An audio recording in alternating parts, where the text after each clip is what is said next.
All right, in today's video, I'm going to be talking about one of the most controversial verses in the Bible, and that's talking about whether or not women should teach.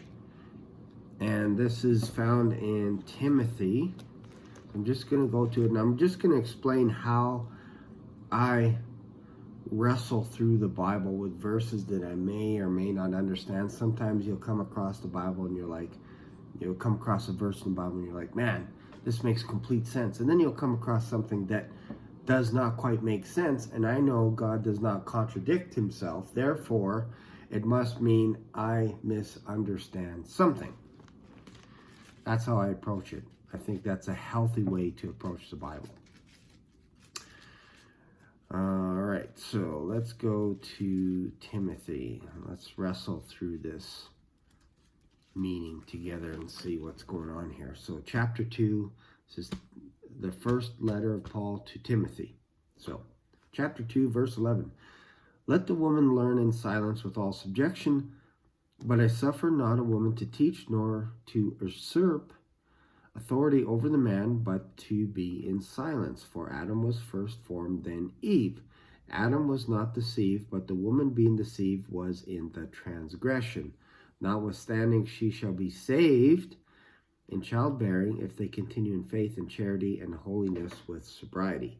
There is a lot of stuff in here because I know growing up, my mom would teach me things, don't do this, don't do that, that kind of stuff. And it feels like women are great teachers. They pick up things really quick. Like when it comes to language, writing, all this kind of stuff, it's like it seems to make sense to me logically that women are better teachers than men. So then when I read this, I'm like, what is Paul saying? What does he actually mean?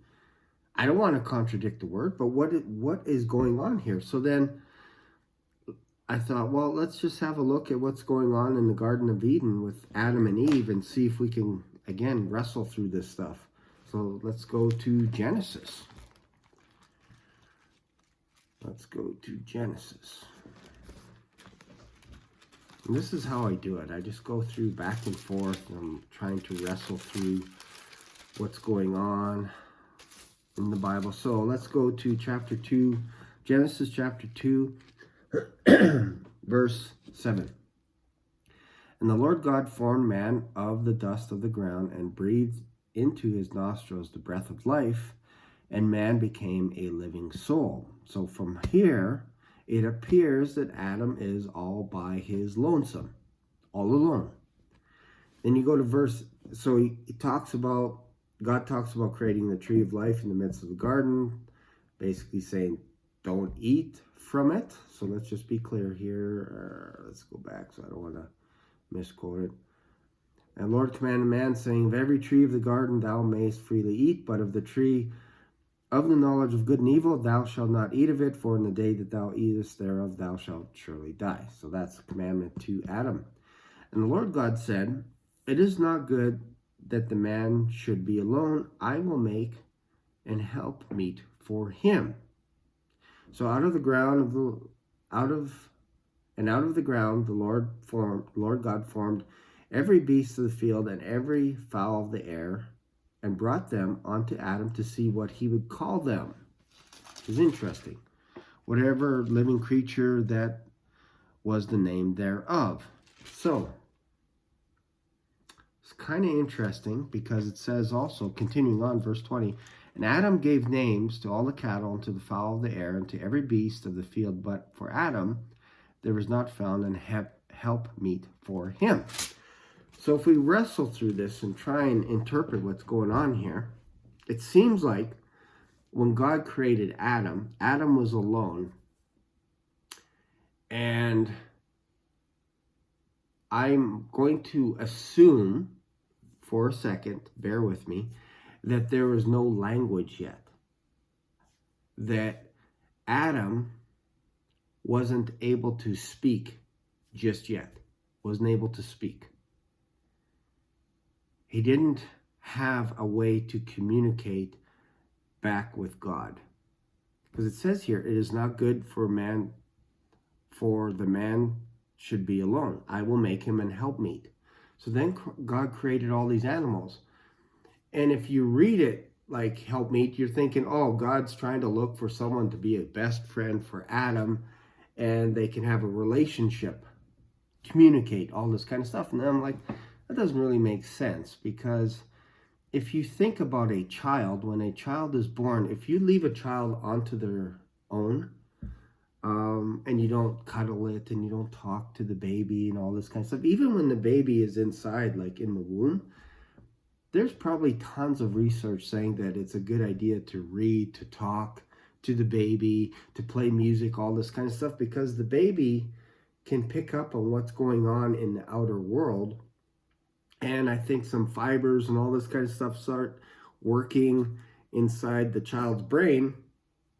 And eventually, when you start teaching the child language and all this kind of stuff, the kid grows and they start communicating back with you. So this is kind of how I approach Genesis. I'm thinking Adam doesn't have a language yet. So God brings all these animals to get these fibers, optic fibers, whatever you want to call, firing on all cylinders. Because it says to him, where is it? Let's go back. And Adam gave names to all the cattle. So he's giving names to all the cattle and to the fowl of the air and to every beast of the field. But for Adam, there was not found an helpmeet. So that feels like to me that there is a language barrier. You're naming things, but it's still, you're not having a communication, you're not having a relationship with these animals. You're just naming, and I believe that he's probably creating a language, perhaps Hebrew. And then God, so there was not found an helpmeet for him. And the Lord God caused a deep sleep to fall upon Adam, and he slept and took one of his ribs and closed up the flesh, and the rib which the Lord God had taken from man made he a woman and brought her unto the man. Now, this is the first time we hear Adam speak. Adam said, this is now bone of my bones, flesh of my flesh, excuse me, and shall be called woman because she was taken out of man. Therefore a man shall leave his father and mother and shall cleave unto his wife, and they shall be one flesh. And they were both naked, and the man and his wife were not ashamed. So, it's interesting. So now they're connected, they're one. Then later, immediately after that, well, there's probably some time between chapter 2 and chapter 3. I'm assuming there's a little bit of time, because it goes right into, now the serpent was more subtle. So if you picture God creating or pulling Eve, using a rib and creating Eve out of that rib and presenting her to Adam, that the serpent was right there, obviously there's a gap of time. We don't know. Could be a day, could be a month, could be a year, could be 7 years. We don't know. Now the serpent was more subtle than any beast of the field which the Lord God had made. And he said unto the woman, Yea, hath the God said, Ye shall not eat of every tree of the garden. So I think here, this is where we get the first instance of Eve communicating with another creature, another being other than Adam. We don't know if they've had any conversation. I would assume that they've had conversation, that Adam told Eve, hey, stay away from this. Don't look at it. Don't be close to it. Nothing. Just stay away from this. And now Eve, with a new language, is able to communicate, and she's wrestling with the language and trying to figure out things. And then she meets a being that clearly has mastered the language, clearly has mastered it, because he's questioning her on what she understands with the language that she knows. So he questions her on that. Hath God said, yea, has God said, ye shall not eat of every tree of the garden. And to me, ye is Adam, including Adam. And the woman said unto the serpent, we may eat of the fruit of the trees of the garden, but of the fruit of the tree which is in the midst of the garden, God hath said, ye shall not eat of it, neither shall ye touch it, lest ye die. So God didn't say that. So now she's wrestling with the language and trying to convince the serpent that she knows a little bit more about language to try and perhaps teach or instruct the serpent as to what she feels God had said to her. And the serpent caught on to this and went, this woman does not know what God said clearly, because she's adding things to it. So I'm going to twist it now a little bit on her. And ye shall not eat of it, neither. Okay. And the serpent said unto the woman, again, they're having a conversation back and forth. And I think this is what Paul is alluding to, is when you are dealing with powers, principalities, and all this kind of stuff, you have to have authority over you. And I think right here, back here, Adam and Eve were equal, even Stephen, equal. This is why Eve was able to do whatever. They had a communication, they had a relationship, even, 50-50, even. And I think that's why she felt comfortable to speak to the serpent. She was not under Adam. She was even Stephen. But she was trying to outwit him, outsmart him with language. Teach him something. So the serpent said, ye shall not surely die, for God doth know that in the day that ye eat thereof, then your eyes shall be open, and ye shall be as gods, knowing good and evil. And when the woman saw that the tree was good for food, and that it was pleasant to the eyes, and a tree to be desired to make one wise. So this is key right here. She wanted to be wise, wanted to perhaps master the language, master word jousting, if you will, with the creature. She took of the fruit, did eat, and then gave some to her husband with her, and he did eat, which is interesting. So maybe he wasn't good at wrestling with language. And maybe that's why he didn't approach the serpent, because he's not good with words. And maybe she was better with words. And the eyes of both of them were open, and they knew that they were naked. So now the language becomes a little bit more clear, and they sewed fig leaves together, and they heard the voice of God walking in the garden. And God called unto Adam and said, where art thou?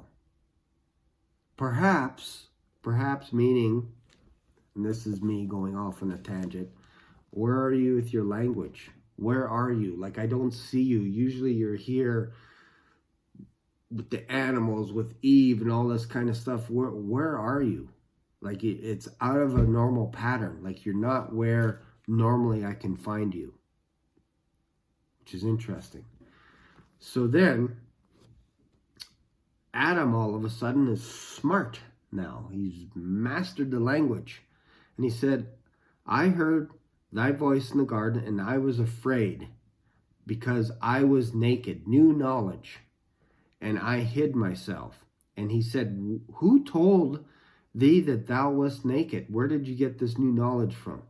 Hast thou eaten of the tree whereof I commanded thee that thou shouldest not eat? And the man said, the woman that you gave me to be with me, the one that you wanted me to have a relationship, to communicate back and forth with language, you gave her to me, and she gave me of the tree. She taught me, and now I know language a lot better now. I can know good and evil. She gave me the tree, and I did eat.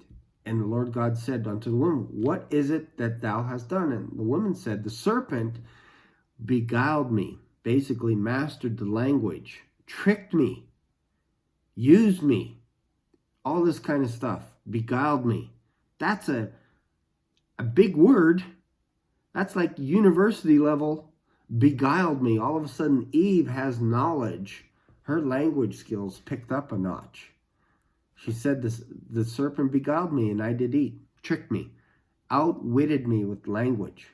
And God said unto the serpent, because thou hast done this, thou art cursed above all cattle, above every beast of the field, above upon thy belly thou shalt go, and dust shalt thou eat all the days of thy life.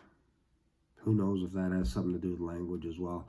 I will put enmity between thee and the woman, and between thy seed and her seed. It shall bruise thy head, and thou shalt bruise his heel. And unto the woman he said, I will greatly multiply thy sorrow and thy conception. In sorrow shalt thou bring forth children, and thy desire now shall be to thy husband, and he shall rule over thee. So before, that wasn't there. They were even Stephen, but because she decided to try and learn this language, if you will, better than perhaps her husband, better than the serpent, to try and outwit him, use that language, the skill that she had to outwit the serpent, and she didn't do it. She failed. So she was the first one to try and outwit the serpent and failed miserably. So I think that's what Paul is hinting at here. If you try and outwit the serpent, you're not going to have a chance because you're not under a proper authority. And it didn't work the first time when you guys were even Stephen. She went out and decided to go on her own and outwit the serpent. That's what I think this is about. It's not about teaching and stuff. It's deeper than that. And it's just because we don't understand the English language properly. We don't understand Hebrew, and we look at it and go, well, Paul is coming down on women and all this, not allowing them to speak. Clearly they're prophesying and all kinds of stuff. And he's like, just do things in order. If you have a question, ask your husband. Like, let's be submissive, because, man, there's going to be a lot of responsibility come judgment day for the words that we spoke. We're going to be held accountable for every single word that we spoke. And I don't want to say that women are completely off the hook, but it's probably less than what the men are responsible for.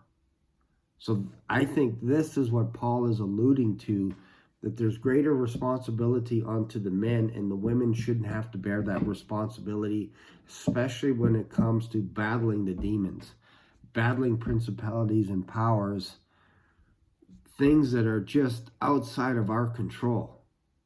God put that on men. So I hope that makes sense. This is what I interpret. That doesn't mean you can't teach Sunday school and all this kind of stuff. Clearly, this means something deeper. Something deeper, and it has to me with how you approach demonic spirits, demons, the devil, all this kind of stuff. You have to be under authority. You have to. That's what I think this means. So feel free to comment. Let me know your thoughts. What do you think? Am I close? Am I way off? Am I crazy? Cray? Or is there something to this? Anyways, love you guys. Thanks a lot for watching this video. Hope you got something out of it. And I encourage you to keep reading the word. Thanks a lot, and I will see you in another video. Bye for now.